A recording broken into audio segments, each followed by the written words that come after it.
I was looking through r/conservative, and there were some interesting takeaways here. The main takeaway that I got from my perusal, my mosey through this hole of a subreddit is they don't like Trump anymore.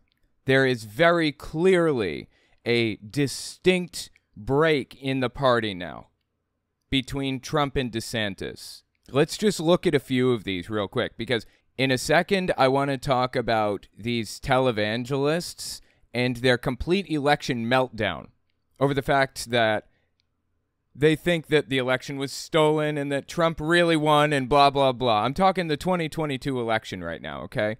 They're having meltdowns, and I want to look at what they have to say in a second. But before we do, let's contextualize this and talk about the r/conservative subreddit first. Here's a post with 2,000 upvotes. Post-election Trump fires at Florida Governor DeSantis. I got 1.1 million more votes than you.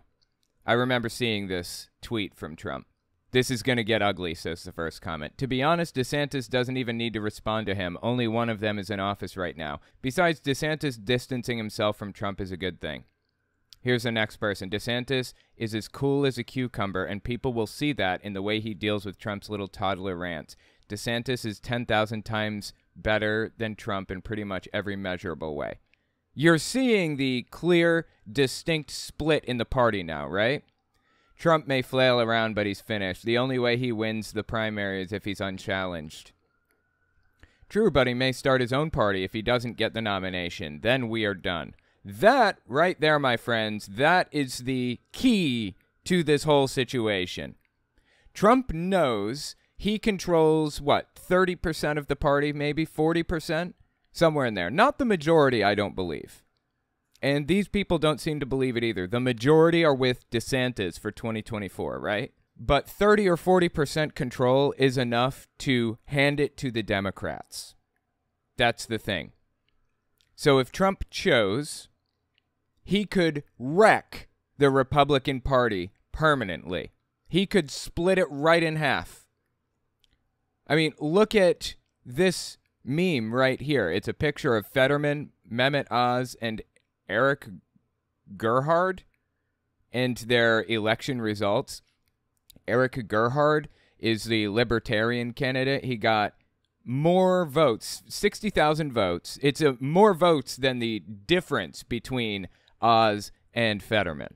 So if the Libertarian candidate, in these people's minds, if the Libertarian candidate had not run, all of those Libertarians would have voted Republican instead and would have given it to the Republicans. Now, in reality, that's probably not how it's going to work out. Libertarians are not voting for Republicans for a very specific reason. And that reason is probably because they don't like Donald Trump, and they don't want to vote for any Trump-backed candidate. So anyways, the point here is that I think Trump is done. I think Trumpism is over in the Republican Party. The party has officially shaken it off its back. DeSantis is now the de facto head of the Republican Party, which is good, fantastic, in fact. DeSantis is a nutcase, but he's not Trump. Honestly, Stacey Abrams lost to Kemp in Georgia, but Kemp is not a Trumpist. I can deal with 4 years of Brian Kemp as the Republican governor of Georgia. I can deal with that. I don't like it. I'm going to deal with it. I could not possibly deal with Trump winning another presidency because I believe that he would destroy this place. Because he's an extremist. Because he controls the party and he'll do anything to maintain control of the party. So with that being said, let me explain what we're going to watch. This is a TV show called Flashpoint, owned and operated by Kenneth Copeland, who, by the way, spoke for Donald Trump at a recent rally event. This show is run by him. He's not in it, but he's like the owner and operator. This is the Trump wing of the party. Okay, this is the election denial, Trump extremist, far-right wing of the Republican Party. Those are the views that these people represent that we're about to watch. This is the day after the election. Yeah, the day after the election. Let's see what they have to say for themselves. These are televangelists and Trump extremists in general. Let's see what they have to say about the election. Now that we've firmly established DeSantis is most likely the head of the party, and the Trump era may just be over. And we're going to play some Breath of the Wild while we watch. All right, without further ado, let's get into it, shall we? It's a special edition of Flashpoint. I'm Gene Bailey. Glad you are here with us. All right, so it's the day after the election +1 and lots of questions out there. We're going to deal with a lot of that. Listen, you are going to be so encouraged by the end of this program about what's happening. So stay tuned. Go share this on all your social media. Tell your friends. Share the feed. We have got good news for you. And I'm guessing the good news is they're going to deny the election for another 2 years. That's my assumption. These people are good at only one thing, screaming that they really won and that you really lost. That's about it. If you're not a part of the Flashpoint Army, go sign up, govictory.com/FP sign up. And right there today, you got an email about some new products dropping, limited edition right there for you guys first, as well as in Canada, govictory.com/FP Canada. Come on, Canadians, we need to get you on board. God, that was cringy. And we want to see you. And I'm looking forward to the day, producer Jason, that we go to Canada and see our friends up there. It's going to be a great day. All right, so, and when we went off the air last night, we were all concerned at midnight here, 1 a.m. Eastern time. There was lots of concern in the air. There was a lot of angst about what's going on. Yeah, I didn't see the previous one that he's referring to here, but I'm assuming that it was like his election coverage or whatever, right? That's my guess. Things weren't going the way we thought they should. And we're going to hear from Mike Lindell later in the program. He's going to give us the latest information on what they found. Yes, there was a lot of shenanigans from the hooligans. No, there was not. Oh, my God. This is what I find really fascinating, is that there's actually been, as far as I can tell, very little accusation of, like, voter fraud up to this point. I haven't heard much of it. A little bit. I think Kari Lake is claiming some stuff. I don't even know, but there has not, it's not been an overarching issue. Mehmet Oz conceded, for example. Stacey Abrams conceded. Everybody who lost their race seems to be conceding for the most part. But there are a couple of people who've been yelling fraud, and this is where you'd find it if you're going to find it at all. So let's see what they have to say here. We are winning. I know you didn't think that, but we are. We are winning. Don't give up just yet. Just hang in there. They are not winning, but okay. Take a deep breath, America. We've got a lot of good news. Let me bring in Pastor Hank Kuhneman from Omaha first. Hello, Pastor Hank. Welcome to the program. This guy is a far-right extremist. He's part of Trump's power base, basically. He's done everything he could to build Trump up into something bigger than he was before. Yeah, megachurch pastor, hate preacher, the whole nine. Hello, Pastor Gene. It's great to see you. You look great for not getting any sleep. Look at you. I know, isn't it amazing? My legs are asleep, though. Don't let it fool you. Yeah. All right. Well, just don't get up and run. Yeah, no, it won't work. All right, so listen. Wow, they're so funny. Listen, I want to pull up right off the top a prophecy from October 30th. Then I'll let you, we're just going to kind of hit the highlights here, Pastor Hank, but go ahead, guys, put that on the screen. God's terms at the midterm. I'm just going to read the red part here. For in the coming days and weeks, there will be things that will be undisputed. There will be things that will be disputed. This is prophetic perspective. So this is Hank Kuhneman telling us that this is like a prophecy from him. Wow, okay. There are things that will be disputed, he says. Okay. And there will be things that will be refuted. There will be theft and stealing and fraud, and there will be delays, but there shall be victories as well, says the living God. Next one. But listen to me. This is about my time. This is about my hands. Do not look to a day. Do not look to a midterm event, for if you do, you will not fully understand that there's a moment where it shall be as though, what is happening? Do not let this fool you, for Israel's thought the same thing in the middle of the sea. We're going to hear him talk a little bit more about that.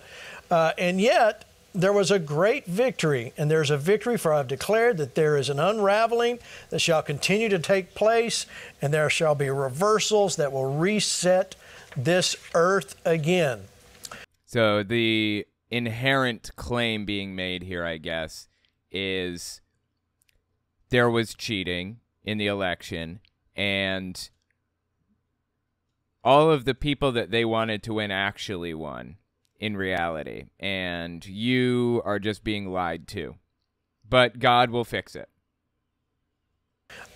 This is, therefore, I say, do not put your hopes in just a day, for I am not limited to man's time or man's day. For I've said, and I say it to you, so you will not be moved. This is my terms. Okay, I think I got two more. I'll wait for the next two. But Pastor Hank, I want you to comment on that, because as I remember, we've talked before we went on the air, before we got to Election Day, we were all a little bit anxious about this red wave. And on Election Day, I was talking to people that were just emphatic we were going to have the tsunami. There was never any evidence that we were going to have a tsunami, and they know that. They know that. The polls, generally speaking, have been very trustworthy. Even in 2016, they were trustworthy. Hillary Clinton was winning by a certain amount. But due to the Electoral College, it didn't matter. Trump took the presidency, despite the fact that the polls were accurate, and Hillary Clinton got about as many votes as were expected. They just weren't in the right places, I guess. The polls were accurate this time, too. Extraordinarily accurate, actually.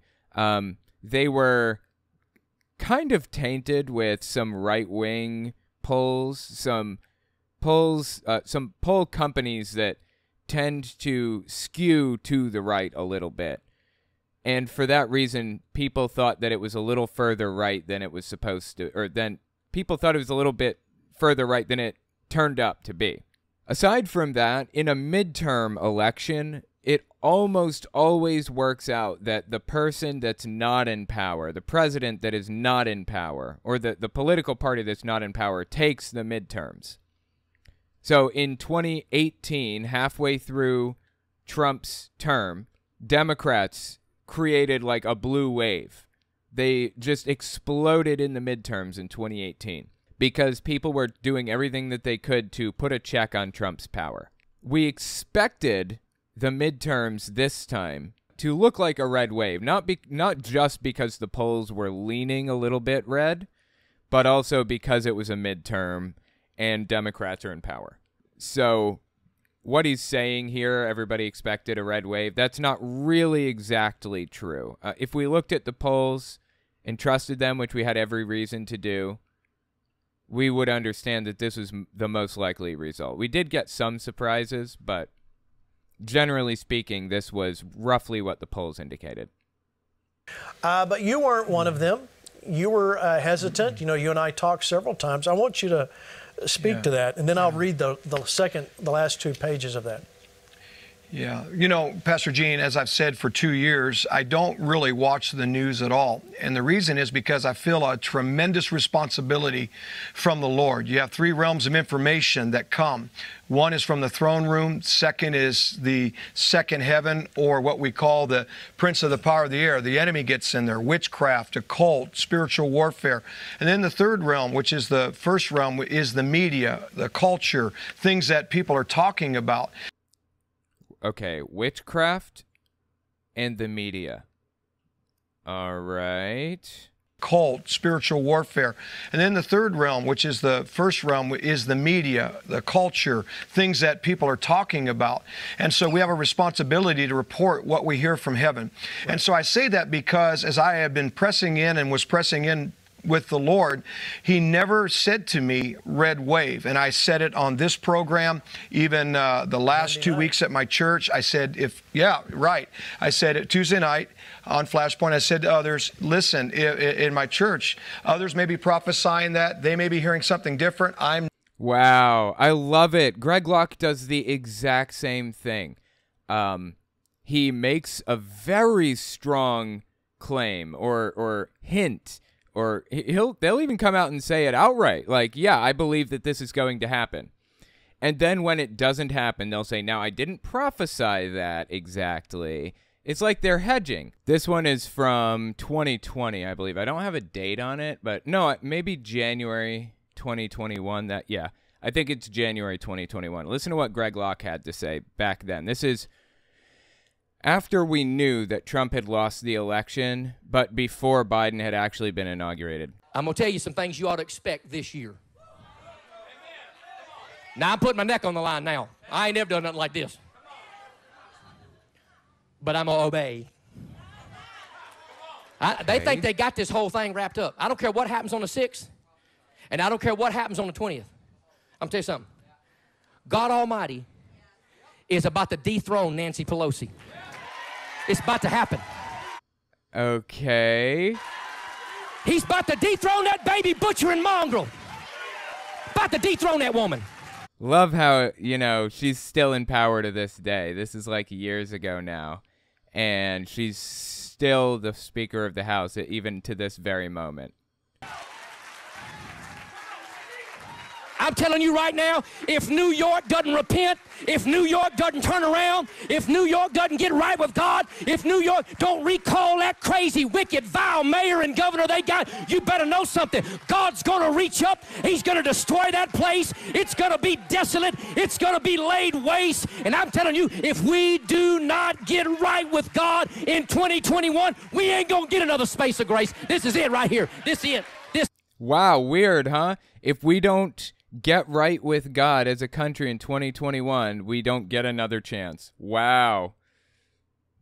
He's telling us this with the authority of a prophet of God. He claims not to be a prophet, but he prophesies all the time. God's about to upset the whole apple cart. Y'all can sit down. I'll be here all day. Y'all make me feel like John Hagee when you do that. It's going to happen. People like you smoking a pipe dream. No, I'm telling you, it's going to happen. I can see it. Like a okay, hey, anytime. Still waiting. Chessboard, I can see it. Oh, Nero Newsom out in California? Huh? A Hitler wannabe?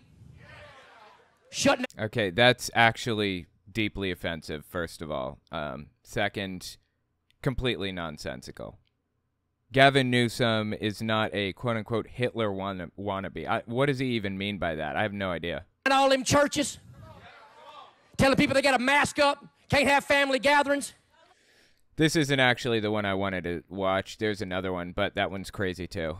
I mean, that's a decent example of Greg Locke pretending to not prophesy when he's absolutely prophesying, right? But hang on, it gets more on the nose than that. So he most definitely prophesied it, right? He prophesied that Biden would lose and Trump would win.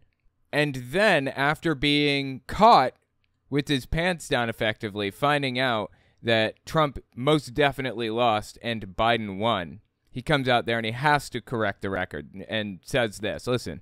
Now what's floating around on the internet is all of these people that, let me use the word loosely, prophesied that Trump was going to remain in the presidency for the remaining 4 years. Now they're all being called false prophets, and so here... He most definitely did that. He most definitely did it. What they're doing. Now they're sending out these letters and these statements saying, well, somehow or another, we got it wrong, which, by the way, they're going to feel very, very stupid in a couple of weeks. So let me just say something. If you go back and watch every video from this platform or any video that I've done, even the one from the tree that I shared a couple of months ago or a month and a half ago about the dream, you will notate that I am very careful not to say the word of the Lord told me to tell you that Donald Trump is going to remain the president for the next 4 years. I have... See, he hedges. This is what happens when they get a prophecy wrong. They come out here and they make claims about how they secretly know God told them that this thing's going to happen, or Trump is going to win, or Biden's going to lose, or whatever other thing, or the midterms are going to go well, red wave, blah, blah, blah. They go out there and make these claims and make people believe that it came from God. They make people believe that, okay? And when it fails, They have to come out here and hedge and admit, okay, well, maybe God didn't tell me that, and I never actually said God told me that. They did. They most definitely claimed all of this stuff. And it's the same with Hank Kunneman. He's sitting here saying, you know, I never said there'd be a red wave. I never said this is going to happen. Maybe he didn't specifically say that God told him to tell us that there was going to be a red wave. I don't know. I don't remember hearing him talk about a red wave at all. What I do know is that he speaks with the authority of somebody that has God's ear, or somebody who communes with God on a regular basis, a prophet, somebody special that nobody else on earth can relate to. People believe him to be a prophet, so when he says something, they think it's from God. Now he's trying to back out of that. It's just dirty. On Flashpoint, I said to others, listen, in my church, others may be prophesying that. They may be hearing something different. I'm not here to contest that. Oh, convenient. I'm not here to contest that. How about that? So God told some people that there was going to be a red wave. I'm not disagreeing with that. I'm not contesting that. I'm just not claiming it myself. No, he never, as far as I can tell, I mean, we're going to watch the other episode before. As far as I can tell, this is not how it went. He's trying to hedge. He's trying to make himself look a little bit better because there was no red wave. And really try to compare it. I'm just telling you what I heard the Lord say. And the reason why God wanted me to stay focused, not on saying a red wave, was because he had something that he wanted the people to hear. And this is so important that you that are listening right now understand. The prophecy said it ahead of time. People often ask me, well, Hank, how do you really know that the election was stolen? A proven prophecy, August 16th of 2020. God said they would steal the election. It would be delayed through a chaotic, planned event, which we saw. But he said... What chaotic planned event did we see? What is he talking about? I have no idea what he's referring to right now. This makes no sense at all. None of this is true. What chaotic planned event? Will not take my nation from me. Again, what did you just see with that prophecy? Pastor Gene, God said there would be things that would be refuted, disputed, undisputed. He said they would steal it. There would be thefts. There would be victories. But then he said, and then there would be some that says, here we go again. It's 2020 all over again. Right. They would hang their head in disappointment. So what is the outcome? You got to look at what God said. He said, don't look at the day. And that's so important, folks, because the end of the prophecy gave us an indication of what God's got. And here's what he said. There's going to be reversals. I think you're going to see some amazing... They said this exact same thing about 2020. I mean, Hank Kunneman and the people on Flashpoint said this exact same thing. There will be reversals. Great. When? Let's see them. Lay it on us. Amazing reversals take place. And then he said, ultimately, there's going to be a reset. Why? God is saving America. When he drove out the giants, it was little by little. And that's what we have to remember. It was a process. It took time. But I just want to say this last thing. I'm a little long-winded because I want people to get what God is saying. Watch what you're saying with your mouth. Joshua and Caleb had a different spirit. In Numbers, 14, verse 24. And the reason they had a different spirit is they kept their mouth right. Because before that, in another verse, in verse like 23 of the same chapter, God said, you have been complaining these 10 times. And again, God's telling us what happened. He's telling us what will happen. And we must come into agreement with what the Lord is saying, because this thing is going to continue to unravel, turn around, and like Brother Copeland said, great shifting, great changes are in process. Great. These people have been saying this since 2020. They've been saying this since Trump lost the election. And here we are, still waiting. I think the most dangerous thing about DeSantis is his quiet fascism. He can appeal to centrists, unlike Trump. We don't have strong never DeSantisers. That's true. That's true. You're right. That is extremely concerning. But I feel like that's at least partly because Trump is worse than DeSantis, in my opinion. He's worse than DeSantis. Not on policy, not on competence. Trump is very obviously less competent than DeSantis. DeSantis is probably more politically extreme than Trump. That's all true. But Trump is actively trying to subvert democracy. DeSantis and his supporters are not. They're trying to destroy democracy, actively doing everything they can to do so. DeSantis' supporters are not. If DeSantis takes over the Republican Party, there's a chance that democracy may not be destroyed. That's my key interest here. That's my only worry. I find it odd people still voted for Greg Abbott despite the fact that he's been incompetent for years. He's been in office. Absolutely agree. It's because they've got vote red no matter who people, basically. They don't even pay attention to who's voting or who's running or who anything at all. They just vote red down the ticket and that's it. They don't think. You can break through that by going to their house and knocking on their door and asking them questions and trying to persuade them. It's called canvassing. You can break through it, but it costs a lot of fucking money. It's very difficult and it takes years to kind of push people away from that kind of thing. So, yeah. All right, let's keep listening to these guys. All right, so Pastor Hank, we just glanced across the top of that. They can get this whole prophetic word there at your website. Which website is it? The hankandbrenda.org? There's three things that they can do. They can go out to onevoicetv.net where we cannot be censored. That's our streaming network. Oh, give me a break. Censored. He's always talking about how censored he is. Come on. Please. Get over yourselves, people. You're not censored, okay? These are some of the richest people in the United States. And they have gigantic platforms where they talk about Trump 24/7. They're not being censored. It has the actual archives from the last two Sunday services where I talk about the midterms, what God said. So that's onevoicetv.net or hankandbrenda.org under... You know what? I'm going to write these down. onevoicetv.net talks about the election. I'm going to come back to that and watch some of it probably. All right, let's keep listening.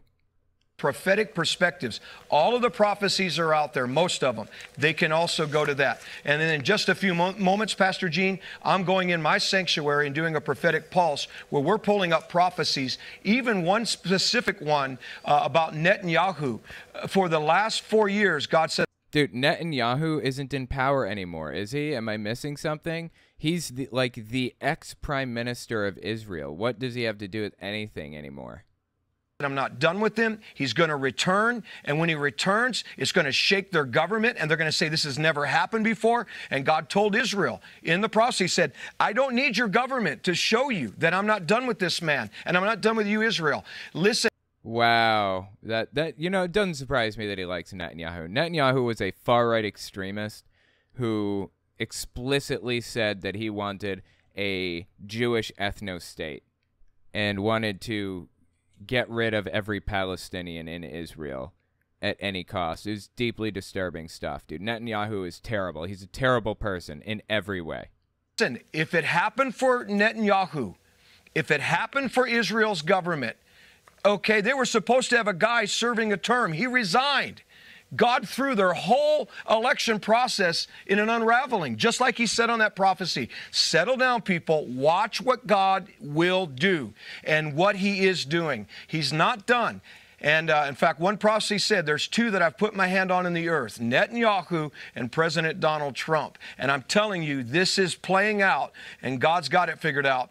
We just have to cooperate with him and watch our words and stay in faith. Amen. All right, so there you go. So he just basically, the Trump-backed candidates in the midterms lost. But we have to stand behind Trump anyways, okay? Go. See? Oh, somebody says Netanyahu's back with some very right-wing support. Really? I did not hear about that. Damn, that's kind of a shame. Netanyahu is absolutely terrible in every way. It's already good already. You're getting good information. Okay. Thanks for letting me have some time. Yeah, absolutely. Thanks. Let me go to Rick Green. Rick, your thoughts? We go Election Day +1. Where are you? Yeah, Rick Green, this guy here, he runs, I think it's a nonprofit called Patriot Academy that is dedicated to turning the country red and teaching people how to canvass, I believe, and stuff like that. He's a regular figure on this show. He's a nutcase, of course. Let's keep listening. Where do you think things are going?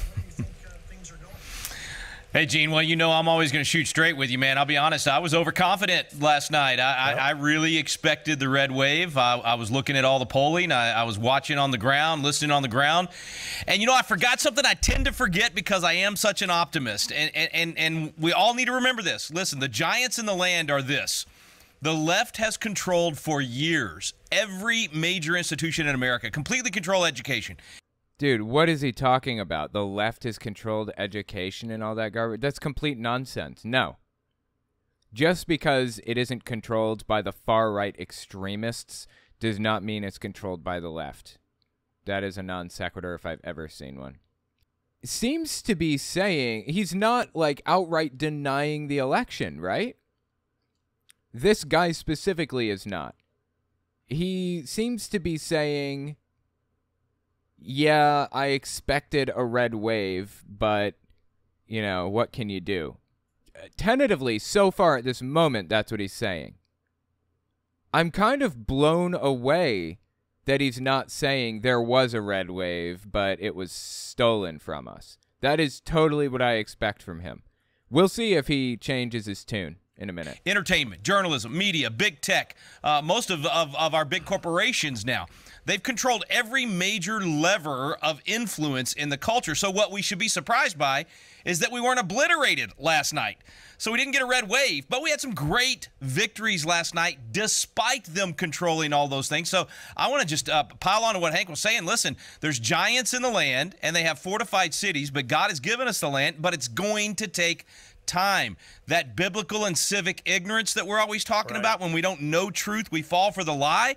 That's where we are in America, and it's going to take time to educate Americans on a biblical worldview, our history, how a constitutional republic works. So we got some great victories last. This is actually really surprising. This guy specifically is saying or seems to at least imply that he accepts the results.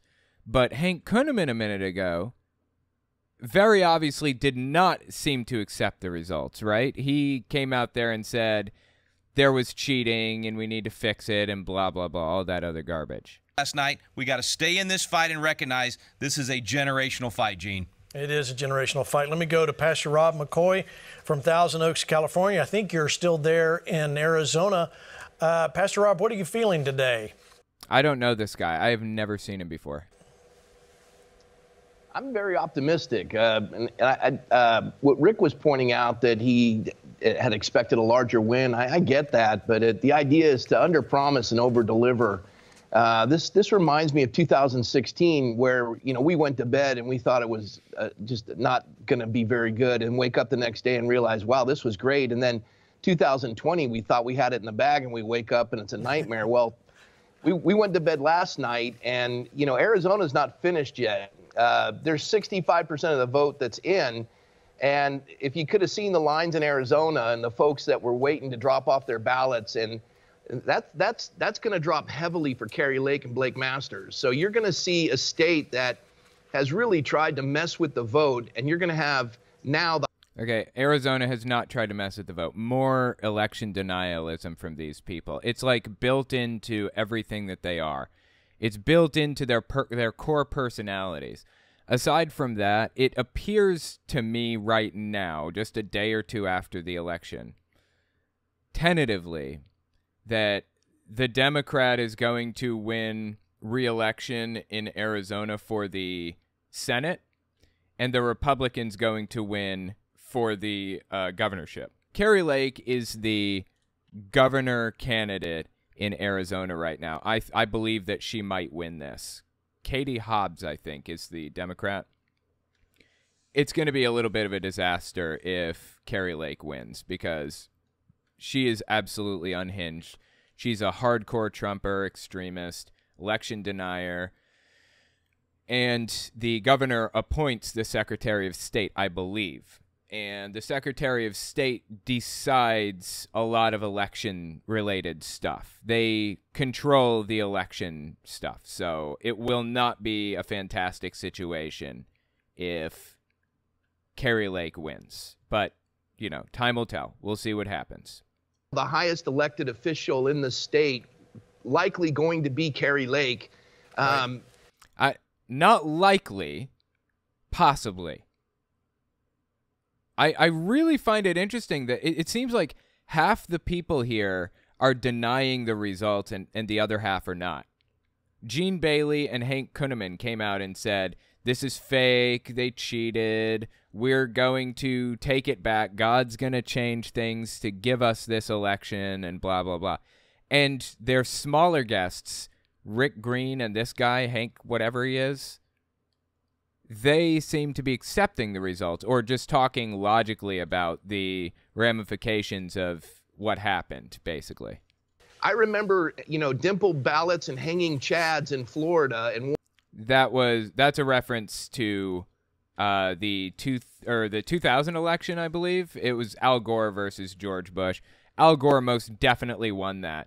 He conceded entirely too early. If he had just waited it out to see and waited for a recount, he probably would have been the president. But okay. One man changed it, so you have one of the largest populated states in the union. All of their votes are already tallied and in and certified. And we're waiting for, you know, some guy behind a curtain doing his shenanigans. We're going to break the back of this. It's going to take time. And look, the Bible says, be anxious in nothing, but in all things by prayer and supplication with thanksgiving. I'm thankful. We got the House back, and we're still in a running for the Senate, and we've got some great gubernatorial spots. That's right. But the greatest part about this is Americans are awakening, and folks who've never voted before now participating. And I don't know. I'm like Rick. This is nothing to be positive about for Republicans. This was an unmitigated disaster for Republicans. The midterms were this time around, and let me tell you why. When Trump was the president in 2018, Democrats cleaned house in the midterms. They took the House and the Senate. Trying to think of another example, like when Obama was president during one of his midterms, the Republicans came in and cleaned house. They took the House and the Senate. That's how it works when one party holds the White House. The other party takes the midterms. That's almost always how it works. The fact that it was not a red wave for Republicans is an absolute disaster for them. And in my opinion, shows that a large subset of America is not dumb as dog shit and have caught on to the game that Trump was running and are not going to let him run it. In my opinion, that's what the results of the midterms show. Now, these people that we're watching right here are hardcore Trumpists. These are the hardcoreiest of the hardcoreiest Trumpers out there in existence. They are trying to find a light under the bushel, or some of them are. The rest are claiming fraud. I just find their reaction to this whole thing deeply fascinating. I'm very optimistic. I didn't think it was going to be as big as maybe Rick thought it was going to be, but it certainly didn't achieve what I thought it was going to be. But still, don't lose the good because you're always looking for the perfect. Boy, and that's good. And that's a good word, Pastor. They're not looking for the perfect here. They were looking for the standard. Guitar Dog says, party in power loses an average of 4 Senate seats and 28 House seats. In this case, I believe Republicans gained, 6 House seats rather than 28? And they may not gain any Senate seats rather than gaining 4. There was, by no stretch of the imagination, we basically kept things the same, pretty much. There was no red wave at all. None. There's nothing to be happy about for Republicans right now. Nothing. Certainly not for Trump Republicans. In fact, I just talked with some folks in the Kari Lake campaign before we went to air tonight, and they are... In my opinion, Kari Lake is going to be the one that's going to scream voter fraud the loudest if she loses. We'll see. Are extremely positive about. In fact, let's show Kari Lake's tweet there, Jason. You got that? You can put up. Kari Lake's very positive about what we're going to see. And they believe in the next, there's, I think, 3 or 4 big drops, and then we'll see things really shift towards Kari Lake, and we're sure. Honestly, I am a little concerned right now. I'm a little concerned about that race specifically. Time will tell if Kari Lake takes it or not. I suspect maybe she will.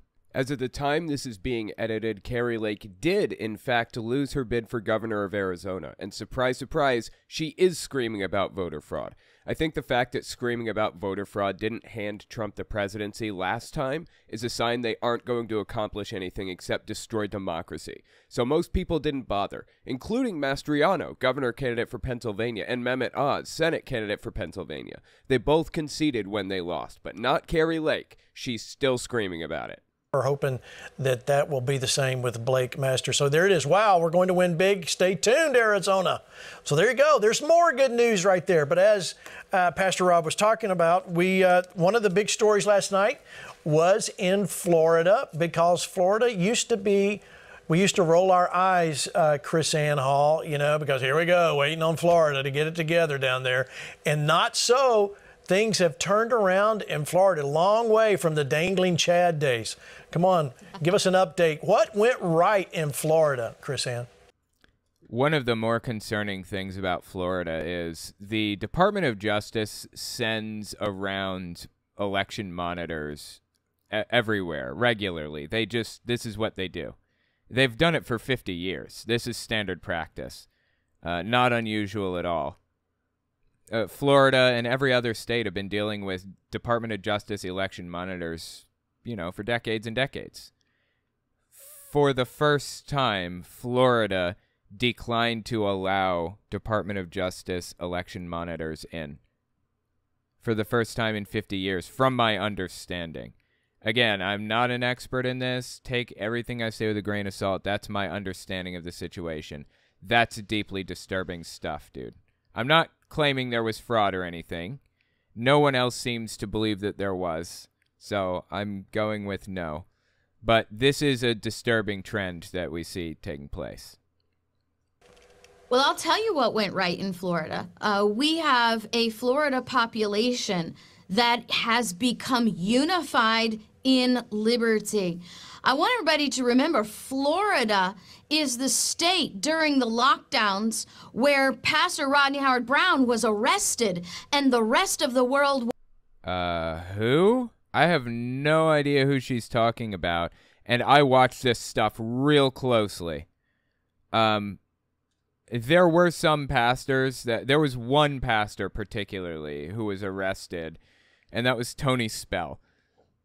He wasn't arrested for not closing down, though. He was arrested because he attacked a protester like 2 or 3 different times, tried to murder him with a car, basically, and then a church bus the second time. That's why he was arrested. And, of course, he claimed that it was because he wasn't shutting his church down. That's absolutely not why. Anyway, that's neither here nor there. Rodney who? Who is she talking about? I've never heard of this person in my life. I would have to look at the facts of this case before I believed anything. Woke up. Ron DeSantis, before that happened, is a great governor, but he was kind of knocked off his feet. Oh, yeah. This is a pro-Trump outlet right here. Flashpoint, Kenneth Copeland absolutely loves Donald Trump, loves the guy. So it's going to be interesting to see how they speak about Ron DeSantis. And then when Pastor Rodney Howard-Browne got arrested for keeping the church open, I have no idea what they're talking about or who this is. It was like a turning point for the entire state. Governor Ron DeSantis was like, hey, wait, no way. We're not going to let this happen in Florida. And within days, in just a day, everything changed in the state of Florida. It was declared that churches were essential. Churches were not to be shut down. The governor came to the fight.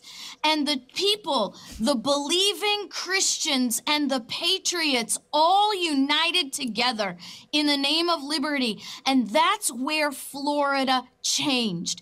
And that's Why is she speaking so slow? This is weird, dude. That's why I'm hopeful, because let me tell you what, I'd like us to maybe shift our perspective just a little bit. Instead of looking for the wave, the size, the length, and the breadth. Can you get more specific? Instead of looking for the length and the breadth and the size, okay, what should I be looking for? This sounds like one of those, what do you call it? It's not how big it is, it's how you use it arguments. Of the wave. How about the depth of that wave? We may not have seen the changes in the national level that we thought we would see, but I'm going to tell you what, the depth of that wave is where it really happened. The wave was so big and deep and huge. It was just fantastic. Everybody loved it. At the state and local levels, because the people across America became focused on liberty. That's an interesting point on the state and local levels. I don't believe that there was this big red wave on the state or local levels like she's referring to. I haven't looked into it deeply. I have seen some preliminary stats, and from what I saw, the local levels were roughly reflected what we saw in the national level. It was not a red wave at all, honestly. They flipped their school boards. They flipped their counties. They flipped their cities. They took control of mayors. They flipped your mom. Took control of their local governments, making deep, big changes where the big changes can happen. And people have been working so hard and so long. People are Boy, she's got something very specific on the brain right now, doesn't she? Americans are realizing that Election Day is not where the fight ends. Election Day is where the fight begins. It is. Wait, it is her, right? It's not me. It might be me. Is it her is it? If anybody else was listening to this, would they be picking out the word hard and long and depth and breadth and big and huge? Is that just me, or is it her? It's kind of a little bit of both, maybe. Okay. And Carrie Lake, that's a good word, that we're seeing so much this happen. And look, you guys know, you and Rick Green, more than any of us here on the panel, this is the Constitution that we live by, or should be living by, is a bottom-up approach. That's why it's so good to have the change at the school board level, at the city council, all these that we would consider down ballot races to get those changes.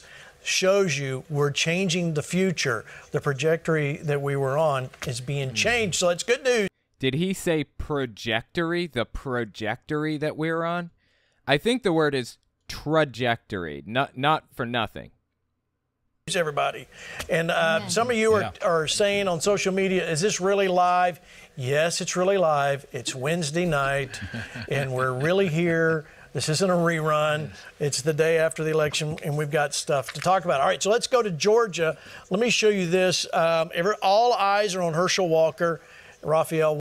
Yeah, the FYI, the results of that are there's going to be a runoff. Apparently, if nobody gets 50%, above 50% in Georgia, there's a runoff election. And that means that December 2nd or 12th or something, there's going to be another election with just these two highest-ranking candidates to see who wins.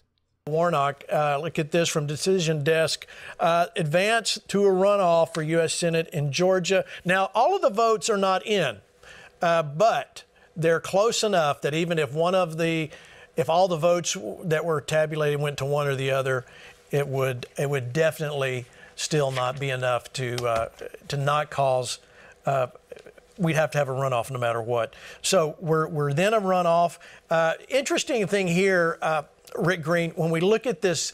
You know, the thing about the Warnock/Walker situation in Georgia with the Senate is that a lot of people are blaming the Libertarian Party for taking it away from the Republicans, as if it's automatic that that's who the Libertarians would vote for. In my opinion, I believe that the libertarians voted libertarian because Herschel Walker is not a very good candidate, first of all, and second, because they don't want to vote for a Trump-endorsed candidate. They don't like Donald Trump. That seems to be the case, in my opinion. So, when forced, I suspect, when they have no other choice, the libertarians will either not vote or they will vote for Raphael Warnock. That's my assumption, because they don't like Donald Trump, because they want Trump to lose desperately. That's why they played spoiler in the first place. That's just the way it looks to me. I don't know. Well, the runoff elections will tell us either way. This particular race, there was the third candidate. I don't even remember the guy's name. That Oliver something. Oliver. It was actually a really complicated name, I think. That really drained a lot of votes from, depending on how you want to look at it, from Walker, from Warnock. So, yeah, the Libertarian got more votes than there was a difference between Warnock and Walker. So, by far. So he would most definitely change the outcome of the election for sure. When we go into this runoff, it really is the difference between this time and 2020 is it has to happen within 30 days, if I remember right. The runoff has to. So we're talking about the first week of December, Rick. Am I December 2nd, I believe. Remembering all this correctly? No, you got it right, and I'm hoping it's very different than 2 years ago. You know, Barton, David, and Tim and I did a barnstorming Georgia tour 2 years ago, and unfortunately we had a lot of people actually saying to conservative Christians in Georgia, don't vote, which was ridiculous and absurd, and I think it cost us those two runoffs. I don't think that's going to happen this time, so I'm hoping the people of Georgia are okay with deja vu all over again, but with a different outcome. And you're right, it's a lot shorter. It's only 30 days this time. And, Gene, if I could just say, these governor's races are the most important in my opinion. That's where you restore federalism. Last night on America Stands, you remember me saying it. I said the Kerry Lake race is the one to watch, because if Ron DeSantis can change Florida in 4 years by fighting for liberty, and you know, I mean, Chris Ann's right. At first, he got the lockdowns wrong, too, but he was the first politician in America and the only one so far to say, I was wrong and I won't do it again. And in 4 years, Florida has dramatically changed because of bold leadership. Kerry That's an interesting point that he's making there, although he's completely wrong about basically everything. The point that he made is that it only takes 4 years to completely change the culture of an entire state. And winning an election as an incumbent is significantly easier than winning it as an outsider. Being somebody who's already in that position, it's really hard to unseat you. That's why we have term limits for the president in the first place, because the president would just keep winning and winning and winning and stay in forever if there weren't term limits. That's what happened with FDR, for example. He won 4 terms. That's when we instituted the term limits in the first place. So if Kerry Lake gets in, it's going to be real hard to get her out. Either way, this is not a victory for Republicans on this midterm set. It wasn't. It just wasn't. It was a blatant failure for them.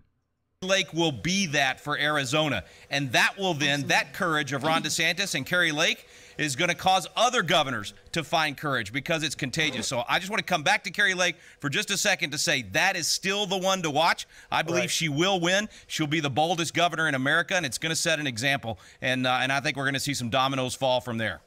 Amen, amen. All right, well, look at this map of the state of Georgia. You can see it right there, Georgia Senate General. There's Warnock, Walker, and Chase Oliver, who got 81,000 votes at the time. That was with 99% reporting. So the blue areas, if you see there, it's Atlanta, Augusta, Columbus, and Savannah, the cities, which are typically more blue. The more urban the area, the more blue it is. See, okay, we're sitting here discussing the intricacies of an election, how elections work, what areas you can expect to vote in which ways, and all of that other stuff, right? They understand how this works. They understand it completely. But for the past 2 years, up until this moment, and even in this episode, they talk about how the Democrats stole the election and how they've been taking advantage of the system, flip votes and blah, blah, blah.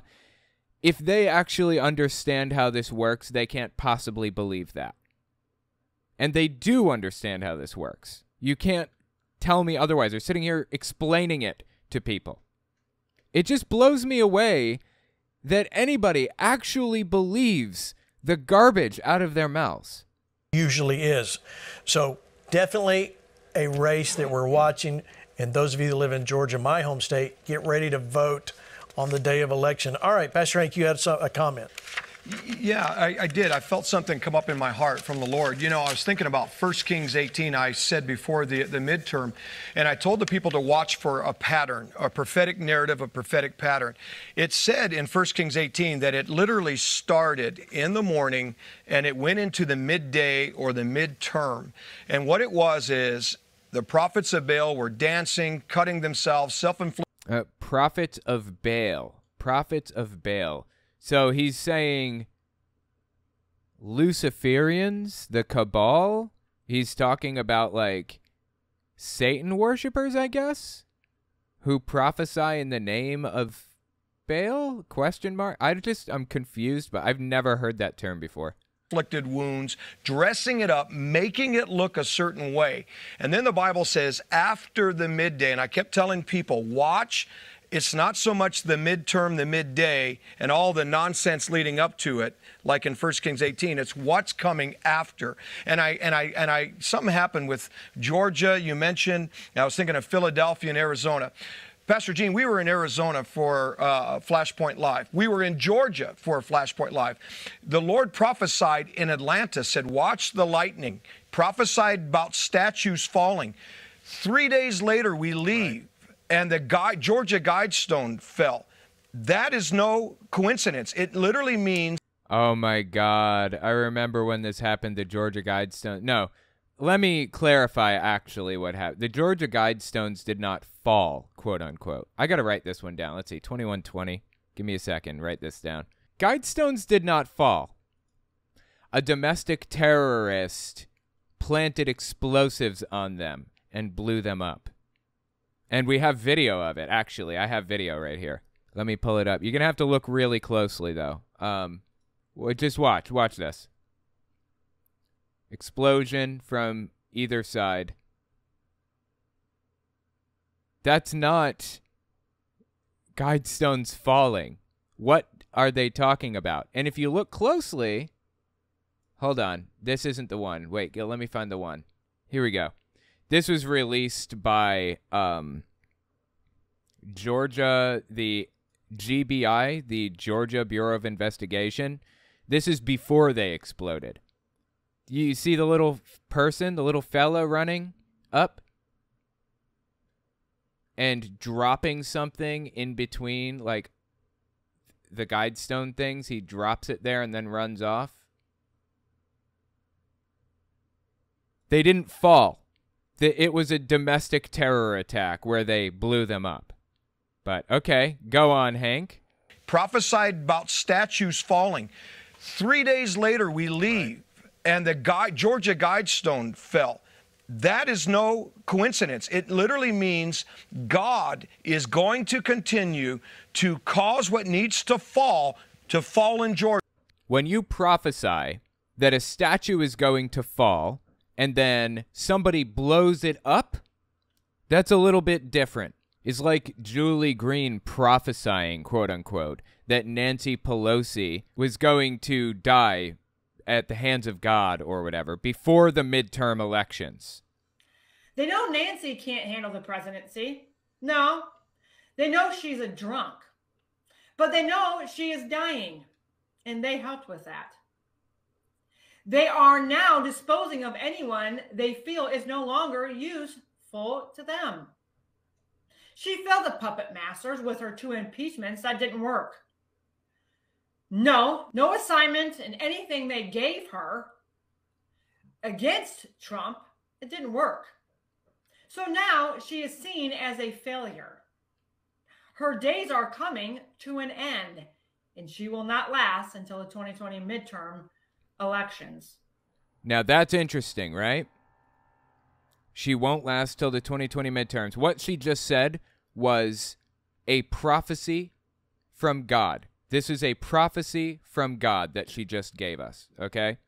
This isn't just her speculating she believes that this is going to happen. This isn't a prediction. This is a prophecy. And then a few days, or, well, how long was it? When did this come out? And then a couple months later, before the midterms, sure enough, a domestic terrorist attacks Nancy Pelosi's house. Pelosi wasn't there. He attacked Pelosi's husband, Paul, and he had to have like brain surgery or skull surgery or something. It was serious. When you prophesy, quote unquote, something to an audience of domestic terrorists, and then there's a domestic terror attack on the thing that you're prophesying about, I'm sorry, it's not a prophecy. It's you using stochastic terrorism to get what you want. There's a distinct difference. Anyway, back to Hank Kunneman talking about how he prophesied the Guidestones would fall, and then they, quote-unquote, fell with the help of a domestic terrorist and some explosives. Georgia, what needs to be placed there will be rightfully placed there. Philadelphia, okay, look at what happened. You have Donald Trump and brother Kenneth Copeland. You have probably the highest ranking positional authority on a governmental person in Donald Trump. You have the highest ranking prophetic office, I believe, in Kenneth Copeland. They came together, the prophet and the king, like Pastor Yeah. Copeland actually went and spoke at a Trump rally recently, and I got a recording of it. I'll probably end up covering it on one of my channels pretty soon. But that's what he's referring to, I think. Terry Pearson said. And when Brother Copeland prayed, this is why you've got to look at things in the spirit realm. He brought the court of heaven. Prophets always bring the court of heaven. Nathan brought it to David. And when he brought it to David, Nathan, it brought the verdict of the Lord. I'm telling you, it's not over in Philadelphia. It's not over in Pennsylvania. You don't have that. Arizona, lastly. We were there, Pastor G. So what he's talking about, he's saying that Pennsylvania could potentially still flip to the Republican. No, it couldn't. It went to Fetterman, period. It did not go to Oz. Even at the time that this was recorded, we knew that it was going to Fetterman, not Oz. There was no chance of that. But go ahead and live in your fantasy land, I suppose, if you want. Gene, and I believe very strongly in Arizona we are going to see the same kind of divine turnaround, because God said, from the desert I will do something that will bring a new stream to this nation, and it'll be like a domino that will trigger everything else. So I think those three things we have to look at, because that's part of the reversal of the opening prophetic word that we saw. And so be encouraged. This thing is not over. No, it's not over. In fact, let's go to the Republican National Committee Chair, Ronna McDaniel, this clip of what she said yesterday. This will encourage you. Dude, Ronna McDaniel is a terrible nutter butter. What? We won with Monica De La Cruz in Texas 15. We won with Wesley Hunt. We picked up 2 seats, and Abbott won against the third-time loser, Beto O'Rourke, despite all the money that he had. We beat Stacey Abrams. We retired Sean Patrick Maloney, the head of the DCCC. We beat Elaine Loria, who ran the January 6th committee. This is a good night for Republicans, and any... You keep telling yourself that. That's fine. Go ahead. Go nuts if you want. But it doesn't make it any more true. Once again, we have an example of these people living in a fantasy land, refusing to admit something to themselves when it would make their lives much easier if they just came out and admitted it. This time it doesn't matter. I don't really care if they admit that this was a good night for them or not. It wasn't, period. Anybody saying otherwise is just wrong. Just wrong. It's just wrong. Chris Ann? You know, if it was a good night for them, they wouldn't feel the need to reiterate constantly that it was a good night for them. It would be self-evident, right? I'm just deeply entertained by their flailing around wildly. It's really, really fun to watch. Anybody saying otherwise? It's just wrong. What do you think? You agree with her? Well, it's like I said before, you have to look in the right place with the... I have no idea who this person is. Right vision and the right perspective. Sometimes changes, you know, even God said, I will come in the thunder, but sometimes I'm in a small voice. And what we're not maybe overlooking is what was the depth of this? Where were the small changes that really bring about the biggest opportunities? Governors changing. Oh my gosh, what happens when a governor's election changes? But for your life, when you live, what changes when your county commission, when your school board? We have moms. So she's talking about, in a nonsensical way, she's talking about local elections, local races. And yeah, Republicans did win some of those, from my understanding, not all of them. It was roughly the same as on a national level from what I've seen so far. But I'm really not sure what point she's getting at. This is one confusing person. Anybody else think so? And parents fighting all over America for 2 years with the school boards. If we don't see the victory that's before us, and I mean just the fact now that you have a shift, that Nancy Pelosi could be fired, it should be enough for us. She's not going to be fired. She may not be Speaker of the House anymore. That's not the same as being fired. To be shouting from the rooftops. They're going nuts over this. Like, this is like a fantastic thing. You know why? They believe Nancy Pelosi to be like a demon in human skin that like drinks children's blood and stuff. I mean, we watched this Julie Green video earlier of her saying something very similar to that. I mean, it's just, they live in a fantasy land. It's just bizarre stuff, dude. Yes, amen to that. Gene, Hey, can I add something to that, Gene? yes, you may. I love it. I want to echo what she's saying because it's so true. I mean, we've lost count at how many of our Constitution coaches have been elected to school board, city council, commissioner. There were so many victories last night. We had a 20-year-old graduate of Patriot Academy get elected to the West Virginia legislature last night.